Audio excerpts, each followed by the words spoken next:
B'investiment ta' madwar 47,000 euro b'konfinanzjament minn fondi Ewropej ġie inawgurat il-proġett ta' restawru konservazzjoni tal-organi fis-Santwarju tal-Madonna ta' Pompej f'Marsa Xlok.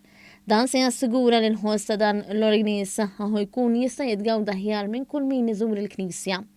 Waqt żjara fis-Santwarju, segretarju parlamentari għal fondi Ewropej Stefan Zrinzo Azzopardi sostna li dan il-proġett huwa parti minn proġett ikbar li jinkludu numru ta' lokalitajiet fil-Gżejjer Maltin li se jħares il-konservazzjoni u l-protezzjoni tal-wirt kulturali. Dan huma fondi illi qegħdin ninvestuhom fil-qalba tal-lokalitajiet li minnhom mhux biss qegħdin nagħmlu dan ix-xogħol ta' restawr iżda investiment propju għal benefiċċju ta' dawk il-lokalitajiet. L-Isqof Awżiljarju Joseph Gallia Kurmi spjega kif dan il-proġett sar b'mod metikolus u rikjeda ħafna paċenzja u attenzjoni. U qal li dan il-proġett se jkun ta' benefiċċju wkoll għal min isegwi l-quddies minn din il-Knisja għaliex isebbaħ l-esperjenza tal-quddiesa.